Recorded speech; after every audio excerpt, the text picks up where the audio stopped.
Greetings and welcome to this week's episode of UC Weekly News. I'm your host, David Danto, and I'm not here. Well, that's not really true. I am here now, but while you're watching me here, I'm at Infocom. We're walking the floor and doing all kinds of things. So this is a recording that we made a couple of days prior with two of my guests that I've had on before, but not for a while. Blair Pleasant and David Smith. Let me make sure my teeth are in right. Blair, tell everybody who you are and what you do. Sure. I'm an independent analyst. My company is Confusion. I'm also part of BC Strategies, and I focus on CX, so contact center, also unified communications, and these days, all things AI. All these things are all things AI, and David Smith is joining us as well. David, for you as well, tell everybody who you are and what you do. Hey everyone, David Smith here, based here in San Mateo, and I'm an independent analyst as well, former Gartner dude, covering like Blair all things CX and AI, digital workplace, and happy to be here. And I'm on screen with this wonderful font that I have, and I'm going to try and get rid of it, which I really actually like. This is the VizRT thing that I've been showing to people over the last few weeks. It takes me a minute to reload the app, so forgive me. There we go. Let's get rid of the name tag so you don't have to look at it anymore. And of course, I'm with Talking Points. And this is an interesting conversation that I've been meaning to have for a while, and I'm glad you two could join me to have it because it goes back to the idea of, are we reading the room? Are we paying attention to what's going on? We are analysts following the unified communication space, and just like anything else with technology, we're following the what's going on with AI. As we're recording this, there's news that OpenAI has filed for its IPO. Or has filed the paperwork needed to eventually file for its IPO. Let me get that accurate. And they're not the only ones. There's a lot of money. I'm one of the skeptics, and I've been a skeptic for a long time, talking about how I believe there's too much funny money involved in the process, where they're not really investing dollars, they're investing stock of other companies, and there's these dominoes. And I'm afraid with funny money. But putting all of that aside, I certainly get some good productivity gains using AI. I'm sick of the word. I'm sick of agentic because people don't understand how to use it, and there really isn't any agency in what we're dealing with, or at least not very much. But it's the hottest thing in the world, and you've got companies out there right now that are rushing to AI faster than they should be for fear of not being left behind. And I think that that's a fair statement in many cases. The changes, the speed of change is phenomenal. It's beyond anything we've seen before in technology, certainly in my lifetime. Not the significance, but the speed. So there's this whole group of people, CEOs, CIOs, technologists, analysts, our fellow analysts. We're all in chat groups. We talk about this all the time. Oh, look at how great AI is and all the rest of this. We have my guests last week were Kevin Keeler and David Maldo. They're our AI chefs. They're going to be doing an AI lab for us in Denver in early September. So there's this yay, amazing, it's going. And then you saw the commencement exercises that happened at a number of the universities recently, whereas the speaker starts to talk about AI as the future, they get booed off the stage, no matter who they were and what's going on. There is an up and coming group of people entering the workforce that believe that there's no opportunity for them anymore. They can't afford housing, they can't afford rents.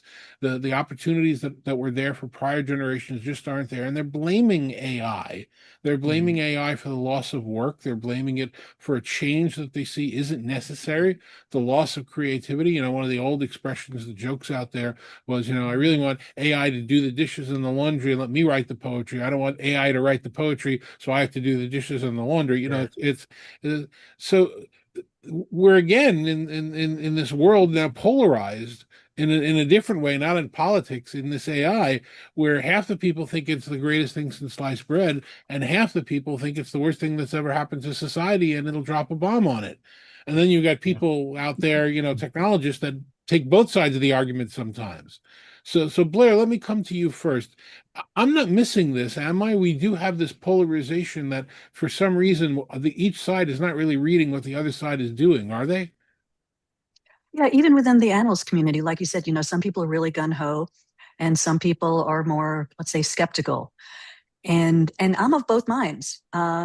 I think AI is going to do amazing things. Hopefully it'll cure cancer. It'll find a cure for cancer. It can do some great things, but it's also really scary. I think about the societal impact, and frankly, it scares the hell out of me. Um, and the whole idea about jobs, is it going to take away jobs or is it going to create jobs? I think the answer is yes, both. So for people who are recent graduates or current college students, it's scary. Which way do they go? They're told you can't use AI for writing your papers, but you have to use AI for doing something else. And then the professors and the teachers are using AI to grade the papers. So they're saying on one hand, you can't use it, but you have to, and then I'm using it. Mhm. So there's just so much confusion out there, and it's really scary. And I do think about the job losses, and I know a lot of people say, oh no, there's going to be more jobs created. Yeah, if you're a prompt engineer or if you're a quality engineer or something, but if you're a bookkeeper, what job is going to be created for you? Or if you're a paralegal, it's going to be hard. So I do worry about the societal impact, the job impact. But on the other hand, as I said, it's going to do great things. Hopefully in the medical world, it's going to do just phenomenal things. Yeah. So yeah, David, let me it's get your gut reaction to this before we get into some of the specifics. But Oh, yeah. what's your Yeah. take on this polarization? Yeah, and this conversation is probably the visceral part of it, right? And my reaction is similar to Blair's. Yeah, I think we're kind of being forced into a binary. So to Blair's point, there's good and there's bad, right? And then there's some in between. The whole thing with, I guess, with job replacement, that's and looking at it, especially looking at these tech vendors, doing these layoffs. So if I think with Meta, just with 8,000 and probably another round coming in, they're all laying off and they're all blaming automation, which kind of gets the sentiment from people, college, grads or kids in school, because most of these jobs that they're replacing or laying off are entry level jobs. Those are the ones that the college kids are going to be getting into. They're laying those off, right? The mid management level jobs. And so there is the sentiment that, yeah, if you're telling me it's because of AI, then of course I'm going to hate AI. Of course I'm going to hate what's happening, right? And so there is that fear of it. But I think a lot of what is happening with these companies, they're not being truthful.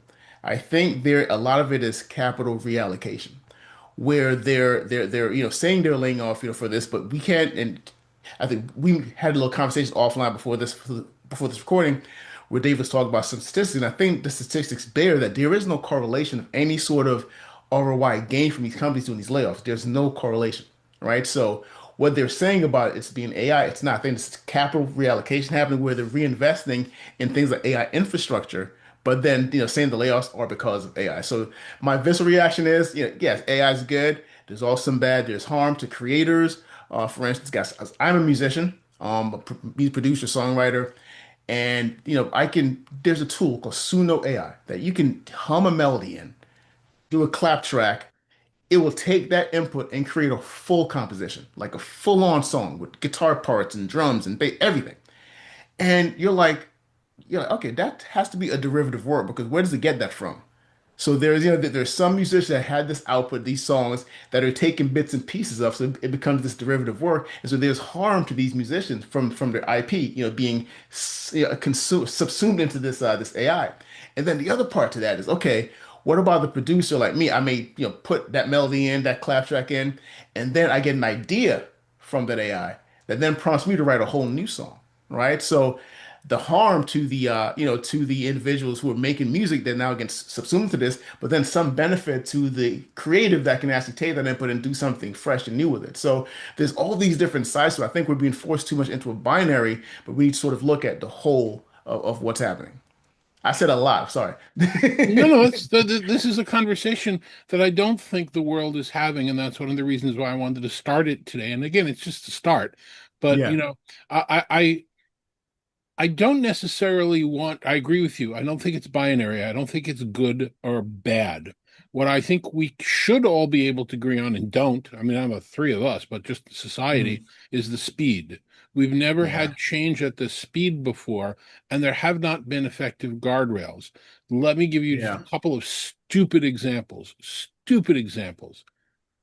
I was just on a cruise. It doesn't matter that I was or wasn't.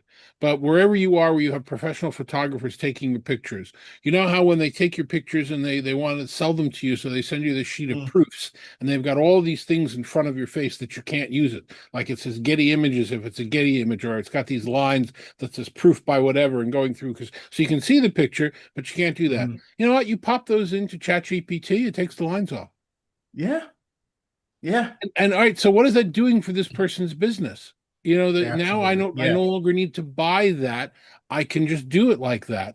You know, you were talking about, college papers, writing papers, things like that. You now have people, that we used to talk about this in the video game world. You don't want to you want to play the game, not play the program. We have people playing the program. If people are yeah. applying for jobs, they know they are writing to an AI reader. So they're not sending in resumes or cover letters that show their strengths or skills. They're sending in many cases, things that they're hoping will trigger being pulled out of the Mhm. stack. So we're Yeah, playing the program.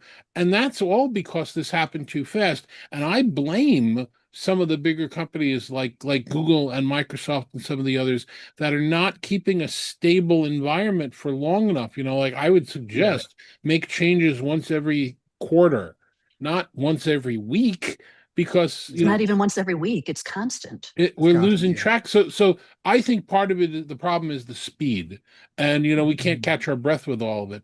But the more harm than good is really going to be a good question. If we have this conversation in a year from now, Mhm. will we be discussing more harm than good?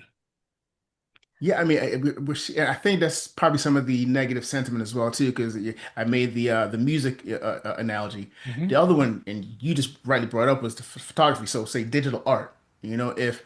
If I'm an artist and and this is where I think it applies to the enterprises, because imagine a marketing team, involved in some sort of marketing campaign, their marketing supply, chain, whatever, and they're creating or using AI generated images, right? And say that image has some semblance of some logo from somewhere. They're now in legal exposure if that thing goes out, right? And so, how do Right. you, from a platform and architectural standpoint, now have guardrails and governance sort of prevent that from happening? So there are a lot of harms to the actual artist, for instance, that now they're taking their art, but also harms to the company if they're actually going to publish and use that stuff in actual enterprise campaigns.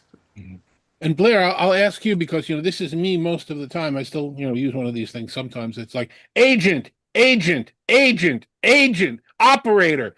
We call for customer service. In many cases, frontline customer service is now AI or some level of AI, some level of automation. Bad, too early to have released.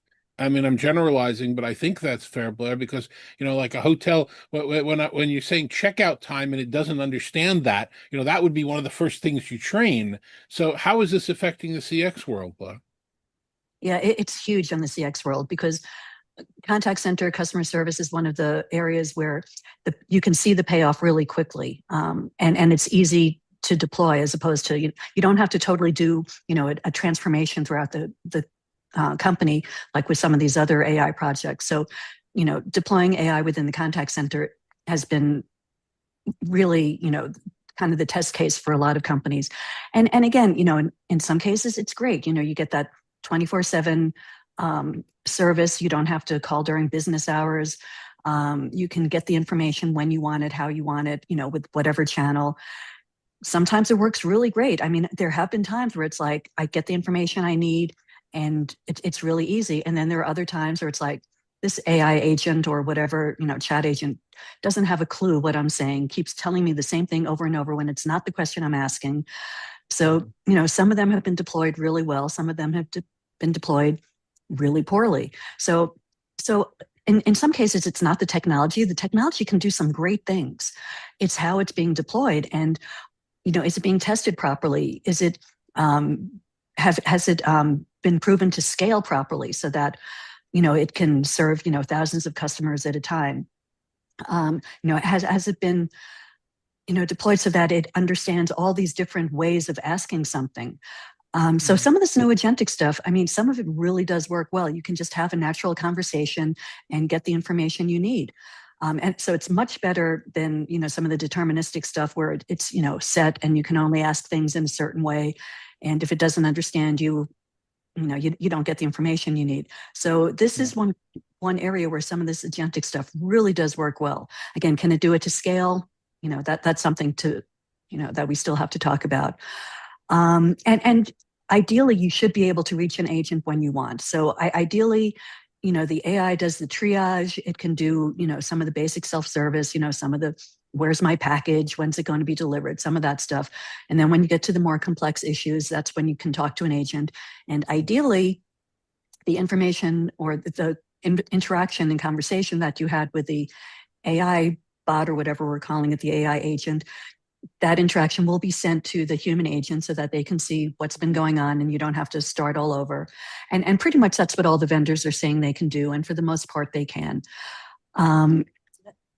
So it can be really good, again, if it's deployed properly and if it's tested properly and if it can scale and if it has the guardrails and it doesn't hallucinate. So all these things are things that will take time and has to be tested. You can't just throw it out there and say, oh, look, I created an agent in 5 minutes, so I'm just going to put this agent out there. It doesn't work that way, especially when it's customer facing. Yeah, but of course, all the vendors are talking about how you can use our system to create an agent in 5 minutes. Exactly. That's Yeah. my Yeah. point. And you can do that. And I've seen, you can do it, but does it have the guardrails? Does it have the security? Does it have, all these other things that you need? So these things take time. So just throwing it out there and saying, wow, we created an agent, that's not the way it works. It really needs testing. And again, especially when we're talking about scale. So a lot of the vendors now are talking about doing, simulation so that they can test all these different personas and all these different types of things that maybe the AI agent wasn't expecting and needs to, it's okay, so it didn't answer properly for that question. Let's go back and feed in the correct information or, the right way of doing it. And then, have this whole learning loop, you test, you see what went wrong, then you correct it and feed it back in and start all over. So the vendors are talking about this and a lot of them are doing it. So again, it's don't just throw AI out there. Take your time to make sure you're doing it right. And make sure it has those guardrails, because without those guardrails, we've seen what happens and it's scary.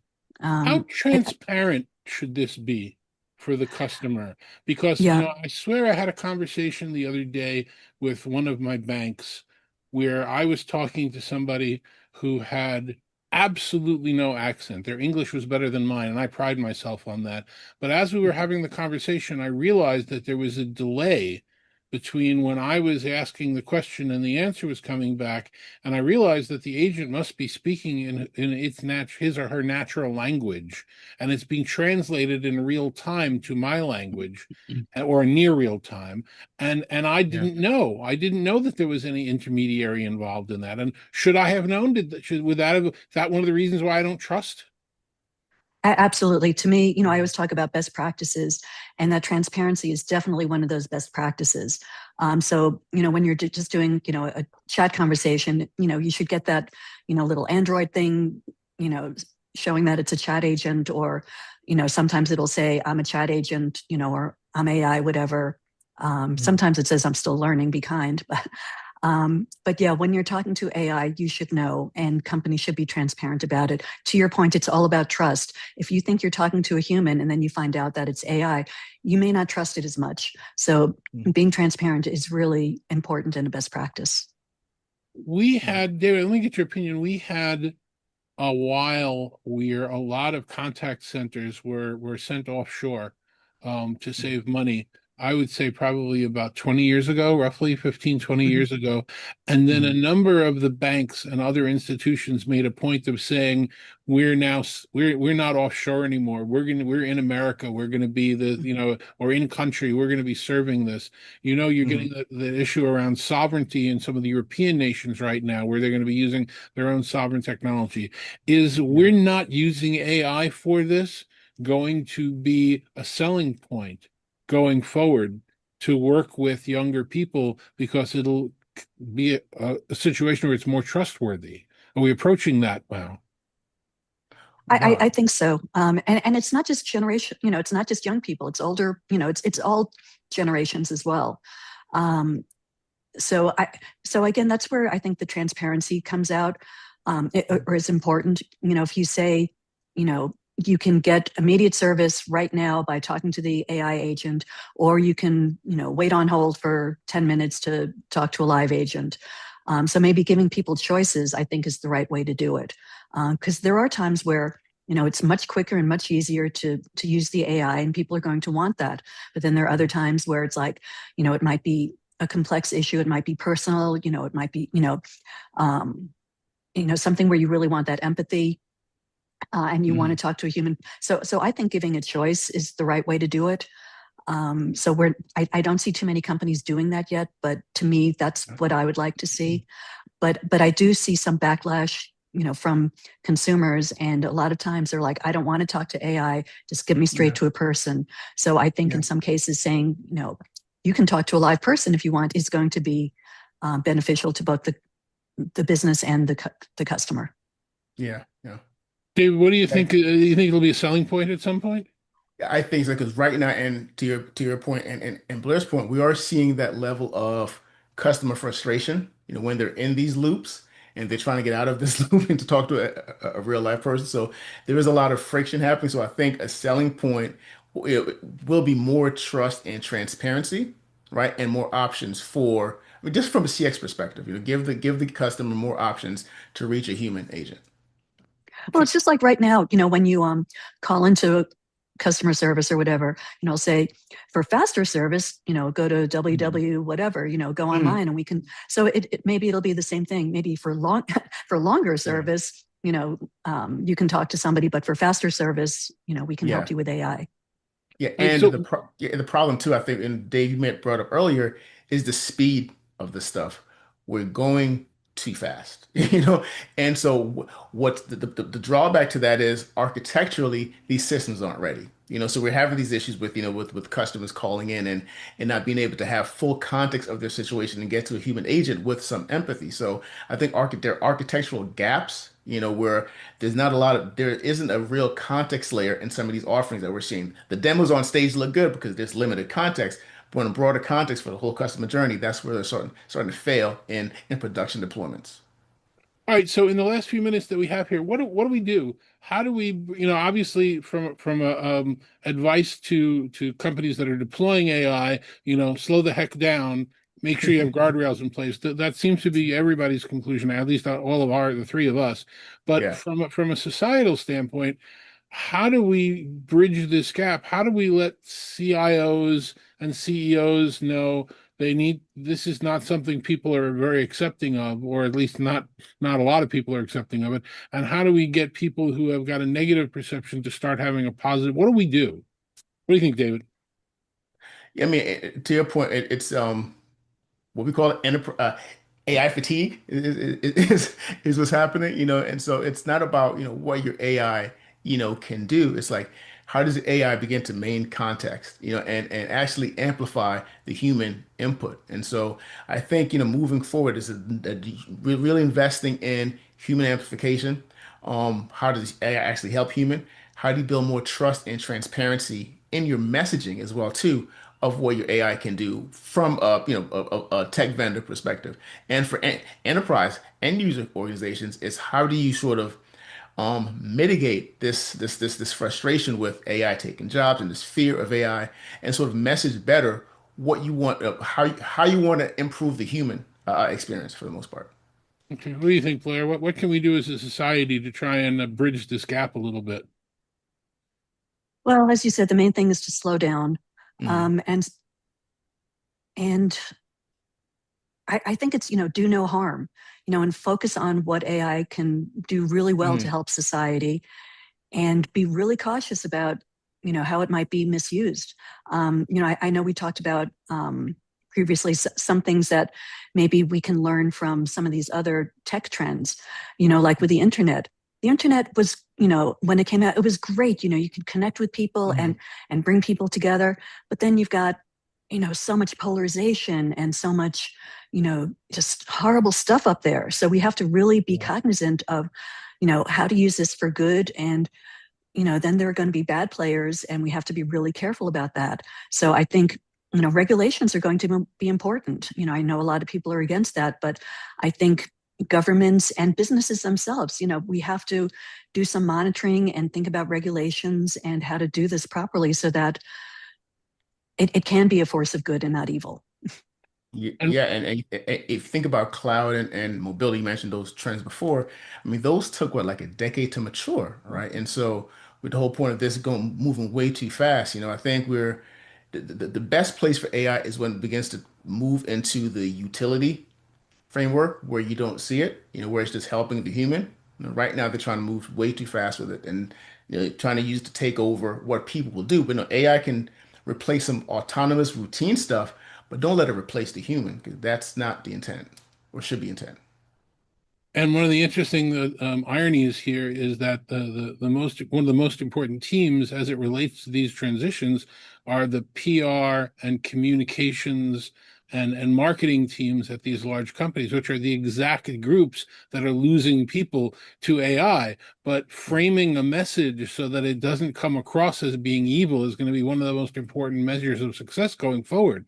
So this is just the start of this conversation. We could go on for hours. Lord knows on back channels where us analysts talk all the time, we do go on for hours, and this is what we talk about at meetings, and this is what vendors talk to us about. But it's a complicated situation, and I don't think to be reflective just for a minute and hold me to being honest, Blair and David, I don't think we as analysts, the collectively, are reading the room correctly. I think we've gotten Yeah. too far on board with this. And I don't think anybody has said, hey, wait a minute, there's a whole bunch of people that think this is terrible. And we're not really reflecting their opinions in what we're writing and saying and doing. So I think the job's on us as well to say, hold on a second, more so than we have. Hey, just a minute. So anyway, that's my thoughts. Blair, if somebody wants to talk to you more about this or about anything else, how do you suggest they get in touch with you? Probably LinkedIn is the best way. I'm very visible on LinkedIn, or my email is bpleasant@confusion.com. Awesome. Thanks very much for joining us this week, Blair. And David, same question to you. How would you want somebody to re-engage with you? Yeah, sure. So similar to Blair, Dave Smith on LinkedIn. That's probably become the most connection I have with my network. None of those other cesspool of social sites will work. And my email is dave@infloanalysis.com. Terrific. Blair, David, thank you very much. Like I said, I am on the show floor at InfoComm, which is in Las Vegas this year, taking in all the sites, recording video, looking at some new products, talking to some manufacturers. And a week from today, you'll start to see some of those videos on the show. But until then, thank you very much for watching and listening to us. We'll see you next week.